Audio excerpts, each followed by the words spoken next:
Medical engineering എന്നിങ്ങനെ professional കോഴ്സുകൾക്ക് അപ്പുറത്തേക്ക് പ്യുവർ സയൻസ് ആൻഡ് റിസർച്ച് താല്പര്യമുള്ള വിദ്യാർത്ഥികൾക്ക് ചൂസ് ചെയ്യാൻ പറ്റുന്ന ഇന്ത്യയിലെ തന്നെ ഏറ്റവും മികച്ച സ്ഥാപനങ്ങളാണ് ഐസറുകൾ അല്ലെങ്കിൽ Indian institute of science education and research. അപ്പോൾ കഴിഞ്ഞ വർഷം ഇവിടെ റിപ്പീറ്റ് ചെയ്തതിനു ശേഷം ഐസർ ഭോപ്പാലിൽ പഠിക്കുന്ന നമ്മുടെ ഒരു മിടുക്കനായ വിദ്യാർത്ഥിയാണ് ഇന്ന് നമ്മോടൊപ്പം ഉള്ളത്. അപ്പോൾ മോനെ, എന്താണ് പേര്, ഏത് ഐസറിലാണ് പഠിക്കുന്നത് എന്നുള്ള കാര്യങ്ങളൊന്ന് പറയാമോ? എൻ്റെ പേര് ജോർജ് ഊട്ടി സോമി. ഞാൻ ഐസർ ഭോപ്പാൽ BS എക്കണോമിക്സ് ബ്രാഞ്ചിലെ ഒരു സ്റ്റുഡൻ്റാണ്, ഫസ്റ്റ് ഇയർ സ്റ്റുഡൻറ്റ്. ഓക്കെ, അപ്പോൾ നമ്മൾ കൂടുതലും ഐസർ എന്ന് കേൾക്കുമ്പോൾ ഇപ്പോൾ ഫിസിക്സ്, കെമിസ്ട്രി, മാത്തമാറ്റിക്സ്, ബയോളജി അങ്ങനെയുള്ള സബ്ജക്റ്റുകളാണ് നമ്മൾ കൂടുതലും കേട്ടിട്ടുള്ളത്.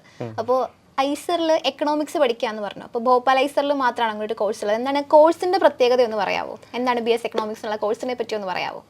BS എക്കണോമിക്സ് കോഴ്സ് എന്ന് പറഞ്ഞാൽ സാധാരണ എക്കണോമിക്സ് കോഴ്സ് പോലെ തന്നെ, പക്ഷേ എനിക്കൊരു സെൻട്രൽ ലെവൽ ഇൻസ്റ്റിറ്റ്യൂഷനിൽ പഠിക്കണം എന്ന് ആഗ്രഹം ഉണ്ടായിരുന്നു. അപ്പോൾ അങ്ങനെ എനിക്ക് എക്കണോമിക്സിൽ ചെറുപ്പം തൊട്ട് എക്കണോമിക്സിൽ ഒരു ചെറിയ താല്പര്യം, ഇൻട്രസ്റ്റ് ഉണ്ടായിരുന്നു. അപ്പോൾ അങ്ങനെ ചൂസ് ചെയ്തതാണ് ഐസർ ഭോപ്പാലിലെ BS എക്കണോമിക് സയൻസസ്. അപ്പോൾ കോഴ്സ് എന്ന് പറഞ്ഞാൽ ഫസ്റ്റ് ഇയർ എല്ലാവരുടെയും കൂട്ടത്തിൽ തന്നെ എല്ലാ ബ്രാഞ്ചും എല്ലാ കോഴ്സും പഠിക്കണം. സെക്കൻഡ് ഇയർ തൊട്ട് പിന്നെ ചൂസിങ് ആവും, 12 ക്രെഡിറ്റിൻ്റെ കോഴ്സ് ബാക്കി ഇഷ്ടമുള്ള ബ്രാഞ്ചസിൽ നിന്ന് സെലക്ട് ചെയ്തണം. പിന്നെ തേർഡ് ഇയർ തൊട്ട് എക്കണോമിക്സ് മാത്രം, അങ്ങനെ പിന്നെ ഓപ്പൺ എലക്റ്റീവ്സും. ഓക്കെ, അപ്പോൾ ഇവിടെ റിപ്പീറ്റ് ചെയ്ത ആളാണ്. അപ്പോൾ ഏത് ബാച്ചിലായിരുന്നു റിപ്പീറ്റ് ചെയ്തത്? ഞാൻ 2024 റിപ്പീറ്റർ JEE അഡ്വാൻസ്ഡ് I11 ബാച്ചിൽ സ്റ്റുഡൻ്റ്. ഓക്കെ, അപ്പോൾ നമ്മൾ ഈ പറഞ്ഞ പോലെ എക്കണോമിക്സ് പഠിക്കാൻ ഐസർ എന്നുള്ള സാധനം ഒരുപാട് ആൾക്കാർക്ക് പരിചയമുള്ള ഒരു സംഭവം അല്ല.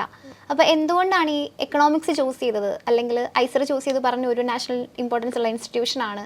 അപ്പോൾ എങ്ങനെയാണ് കോഴ്സിൻ്റെ ഡ്യൂറേഷൻ എങ്ങനെയാണ്, അല്ലെങ്കിൽ ഇതിൻ്റെ ഓപ്പർച്യൂണിറ്റീസ് എങ്ങനെയാണ്? അപ്പോൾ അത് ഇനി ഇപ്പം റിപ്പീറ്റ് ചെയ്യുന്ന കുട്ടികളുണ്ടാവും. ഇപ്പം മെഡിക്കൽ ബാച്ചിലാണെങ്കിലും എഞ്ചിനീയറിംഗ് ബാച്ചിലാണെങ്കിലും ഒക്കെ റിപ്പീറ്റ് ചെയ്യുന്ന കുട്ടികളുണ്ടാവും. എക്കണോമിക്സ് പഠിക്കണം എന്ന് ആഗ്രഹമുള്ള കുട്ടികളുണ്ടാവും. അപ്പോൾ എങ്ങനെയാണ് ഇങ്ങനെ ഒരു ഓപ്ഷനിലേക്ക് എത്തിയത്, അല്ലെങ്കിൽ എക്കണോമിക്സ് ചൂസ് ചെയ്യാനുള്ള ഒരു റീസൺ എന്താണെന്ന് പറയാമോ? എക്കണോമിക്സ് എനിക്ക് മാത്സിൽ ചെറിയ ഇൻട്രസ്റ്റ് ഉണ്ട്, അപ്പോൾ അങ്ങനെ ചൂസ് ചെയ്തതാണ് എക്കണോമിക്സ്. അപ്പോൾ എനിക്ക് പ്യുവർ മാത്തമാറ്റിക്സ് അത്രയും ഡീറ്റെയിൽ ആയിട്ട് പ്യുവർ മാത്തമാറ്റിക്സ് എന്ന രീതിയിൽ പോകാൻ താല്പര്യമില്ല.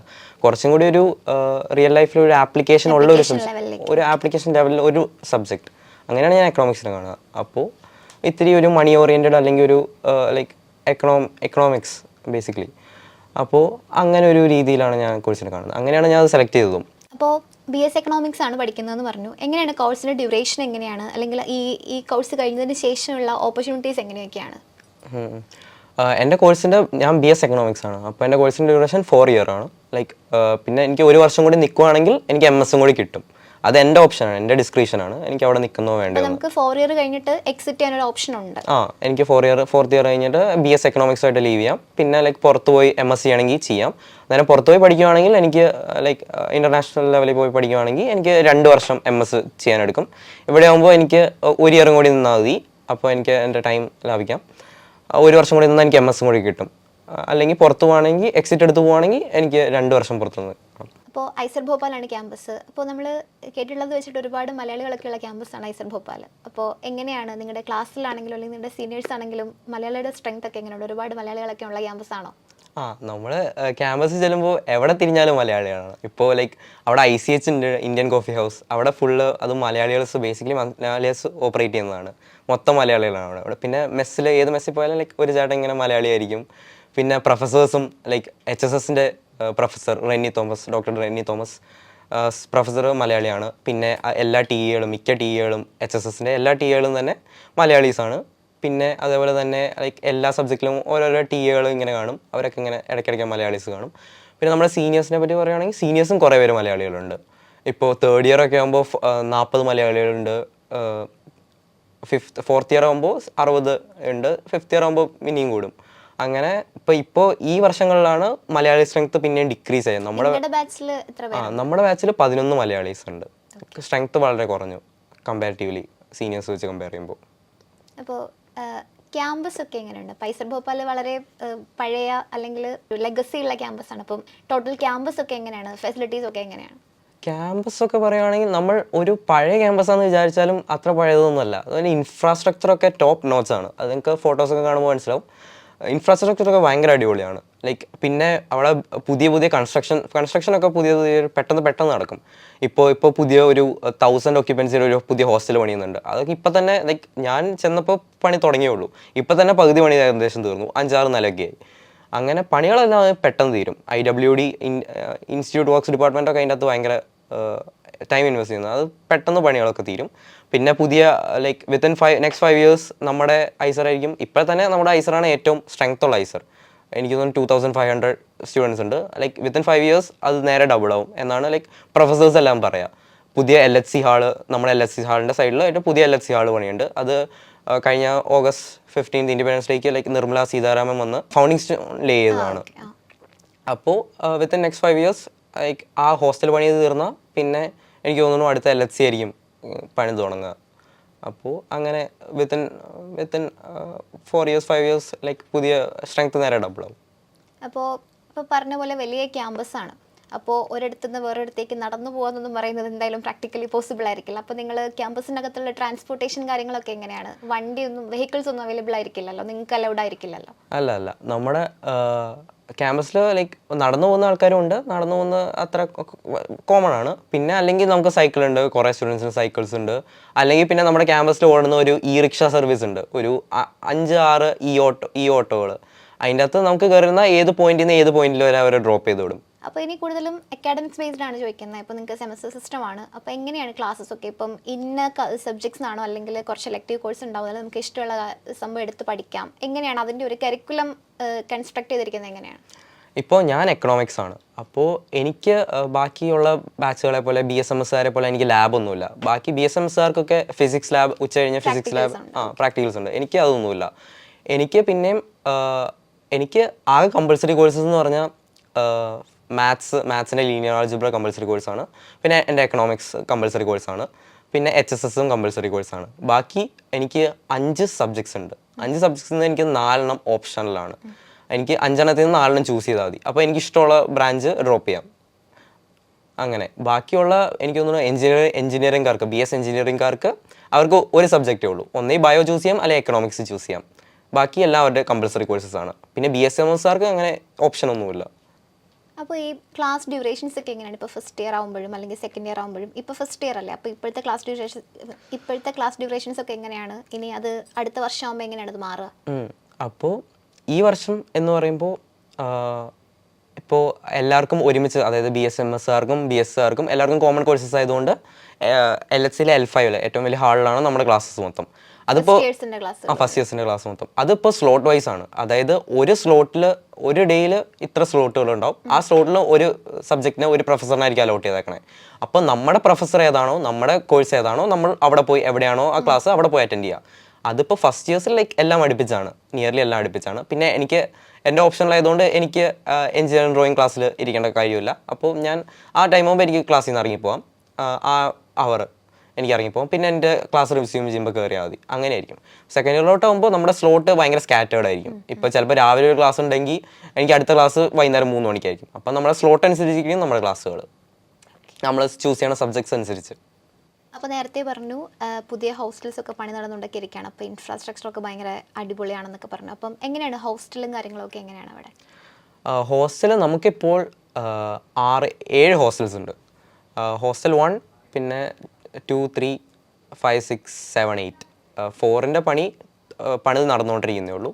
പിന്നെ അതേപോലെ ഹോസ്റ്റൽ 9 വരുന്നുണ്ട്. 1000 ഒക്യുപ്പൻസി ഹോസ്റ്റലാണ്. അത് പണി പകുതിയായി, ഇനി പെട്ടെന്ന് പണി തീരും.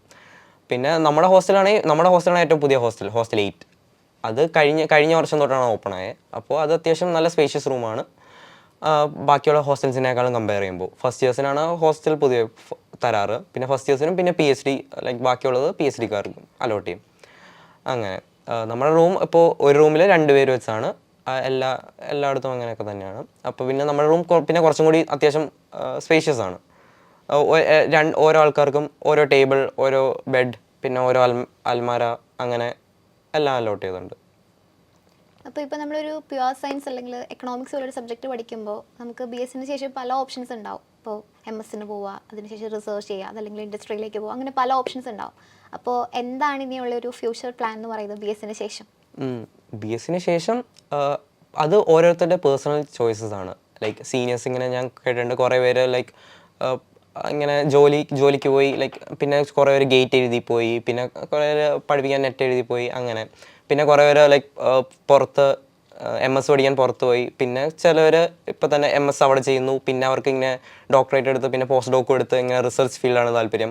അത് ഓരോരുത്തരുടെയും പേഴ്സണൽ. ലൈക്ക് എക്കണോമിക്സ് ഇങ്ങനെ എല്ലാത്തിനും ഓപ്പൺ ആണ്. ലൈക്ക് നമുക്ക് ടീച്ചിങ് ആണ് താല്പര്യമെങ്കിൽ നമുക്ക് നിർത്തി ടീച്ചിങ്ങിന് പോകാം.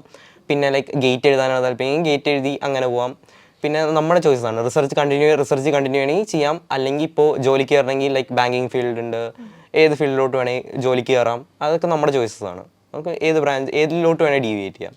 അപ്പോൾ ഐസറിൻ്റെ അഡ്മിഷൻ എന്ന് പറയുന്നത് ഐസർ ആപ്റ്റിറ്റ്യൂഡ് ടെസ്റ്റ് വഴിയാണ് അല്ലേ? അപ്പോൾ എങ്ങനെയാണ് അതിൻ്റെ ഒരു പാറ്റേൺ, അല്ലെങ്കിൽ എങ്ങനെയായിരുന്നു എക്സാം ഒക്കെ എങ്ങനെയുണ്ടായിരുന്നു എന്നുള്ള കാര്യം? ഐസർ ആപ്റ്റിറ്റ്യൂഡ് ടെസ്റ്റ് 4 സബ്ജക്റ്റ് ഉണ്ട്. Physics, chemistry, maths, biology 4 subject ഉണ്ട്. അപ്പോൾ ഓരോ ക്വസ്റ്റ്യനും എനിക്ക് തോന്നുന്നു ഓരോ സബ്ജക്റ്റിനും 15 ക്വസ്റ്റ്യൻ വെച്ചാണ്. ടോട്ടൽ 60 ക്വസ്റ്റ്യൻ അങ്ങനെയാണ്. അപ്പോൾ +4 -1 അത് തന്നെയാണ് അതിൻ്റെ മാർക്കിംഗ് സ്കീമും. അങ്ങനെ തന്നെ സാധാ ഒരു മെയിൻസ് പാറ്റേൺ പോലെ തന്നെ ആ ഒരു രീതിയിലാണ്. ക്വസ്റ്റ്യൻസും അധികം ടഫ് ആവാറില്ല, ലൈക്ക് ഒരു മോഡറേറ്റ് ലെവൽ. ലൈക്ക് അധികം ടഫ് ഒന്നും ആക്കാറില്ല മിക്കപ്പോഴും. അത് തന്നെ ലൈക്ക് അതുകൊണ്ട് ക്രാക്ക് ചെയ്യാനും ഭയങ്കര ഈസിയാണ്. പിന്നെ ലൈക്ക് ഇപ്പോൾ എഞ്ചിനീയറിംഗുകാരാണെങ്കിൽ ബയോ അറിയത്തുണ്ടാവില്ല, നീറ്റുകാരാണെങ്കിൽ മാത്സ് അറിയത്തുണ്ടാവില്ല. അങ്ങനെയുള്ള ചെറിയ ഇഷ്യൂ. പക്ഷേ അത് അറ്റൻഡ് ചെയ്തില്ലെങ്കിലും ലൈക്ക് അറിയാവുന്ന ക്വസ്റ്റ്യൻസ് മാത്രം അറ്റൻഡ് ചെയ്താലും നല്ല സ്കോർ കിട്ടും. ഓക്കെ, അപ്പോൾ ഇവിടെ IIT ബാച്ചിൽ റിപ്പീറ്റർ ആയിരുന്നു എന്ന് പറഞ്ഞു അല്ലേ? അപ്പോൾ ഇവിടെ ഒരു റിപ്പീറ്റ് ചെയ്തിട്ടുണ്ടായ ഒരു എക്സ്പീരിയൻസ് എങ്ങനെയാണ് ഈ ആപ്റ്റിറ്റ്യൂഡ് ടെസ്റ്റ് എഴുതുന്നതിന് ഹെൽപ്പ് ചെയ്തത്? എനിക്ക് തോന്നുന്നു ഏറ്റവും വലിയ ഒരു പ്ലസ് പോയിന്റ് എന്ന് പറഞ്ഞാൽ ഇവിടുത്തെ എക്സാംസ് ആണ്. ലൈക്ക് ഇങ്ങനെ ഓരോ എക്സാം എഴുതുമ്പോഴും നമ്മൾ അത്രയും കൂടുതൽ എക്സ്പീരിയൻസ് ഇങ്ങനെ ഗെയിൻ ചെയ്തുകൊണ്ടിരിക്കും. എക്സാം എഴുതുക, അത് അനലൈസ് ചെയ്യുക, അങ്ങനെ. അപ്പോൾ നമ്മളിങ്ങനെ മിസ്റ്റേക്സ് കറക്റ്റ് ചെയ്ത് അവസാനം എൻ്റെ ആകുമ്പോഴത്തേനും നമ്മളൊരു അത്യാവശ്യം ഒരു ഫൈൻ റിഫൈൻമെൻറ്റിലേക്ക് എത്തും. അങ്ങനെ എക്സാംസ് ഇങ്ങനെ കുറേ ഹെൽപ്പ് ചെയ്തു. പിന്നെ ലൈക്ക് ഫ്രണ്ട്സ് ആണെങ്കിലും ഭയങ്കര സപ്പോർട്ടീവാണ്. ഏത് ഡൗട്ട് ഉണ്ടെങ്കിലും അവർ ക്ലിയർ ചെയ്ത് തരും. അവരൊക്കെ ഇങ്ങനെ ലൈക്ക് ഓരോ പ്രോഡിജീസ് ആയിരിക്കും. ലൈക്ക് ചിലർ മാത്സിലായിരിക്കും ഭയങ്കര തല, ഇങ്ങനെ ചിലർ ഫിസിക്സിലായിരിക്കും അങ്ങനെ. അപ്പോൾ അവരുടെ ഓരോരുത്തരും ഓരോ ഇൻഡിവിജ്വൽ ഇതായിരിക്കും. അപ്പോൾ അവരുടെ നിന്നൊക്കെ ഭയങ്കര ഹെൽപ്പ് കിട്ടി. അങ്ങനെ ഭയങ്കര നല്ല എക്സ്പീരിയൻസ് ആണ്. ഹോസ്റ്റലാണെങ്കിലും ലൈക്ക് നല്ല എക്സ്പീരിയൻസ് ആയിരുന്നു. ഇപ്പോൾ ഇവിടെയാണെങ്കിലും ഐസർ എക്സാമിൻ്റെ ഗുണം എന്ന് പറയുന്നത് ഇപ്പോൾ IIT ബാച്ചിൽ റിപ്പീറ്റ് ചെയ്യുന്ന, അല്ലെങ്കിൽ എഞ്ചിനീയറിംഗ് ബാച്ചിൽ റിപ്പീറ്റ് ചെയ്യുന്ന കുട്ടികൾക്കും നീറ്റ് ബാച്ചിൽ റിപ്പീറ്റ് ചെയ്യുന്ന കുട്ടികൾക്കും ഒരേപോലെ അറ്റൻഡ് ചെയ്യാൻ പറ്റുന്ന ഒരു എക്സാമാണ്. അപ്പോൾ ഇവിടെ ഇപ്പോൾ റിപ്പീറ്റ് ചെയ്തുകൊണ്ടിരിക്കുന്ന ഒരുപാട് കുട്ടികളുണ്ട്. അപ്പോൾ അതിനകത്ത് റിസർച്ചിലേക്കൊക്കെ പോകാൻ, പ്യുവർ സയൻസിലേക്കൊക്കെ പോകാൻ താല്പര്യമുള്ള, അതിനകത്തേക്ക് ആപ്റ്റിറ്റ്യൂഡ് ഉള്ള ഒരുപാട് കുട്ടികളുണ്ടാവും. അപ്പോൾ അവരോട് എന്താ പറയാനുള്ളത്? എങ്ങനെയാണ് ഇത് എക്സാം ക്രാക്ക് ചെയ്യേണ്ടത്, അല്ലെങ്കിൽ എങ്ങനെയാണ് അത് എഴുതേണ്ടത് എന്നുള്ളതിനെ പറ്റി എന്തെങ്കിലും അഡ്വൈസ് പറയാനുണ്ടോ? എനിക്ക് പറയാനുള്ള ലൈക്ക് നമുക്ക് ഐസർ ആപ്റ്റിറ്റ്യൂഡ് ടെസ്റ്റിന് ഒരിക്കലും ലൈക്ക് ടൈം ഒരു കോൺസ്ട്രെയിൻ്റ് ആയിരിക്കില്ല.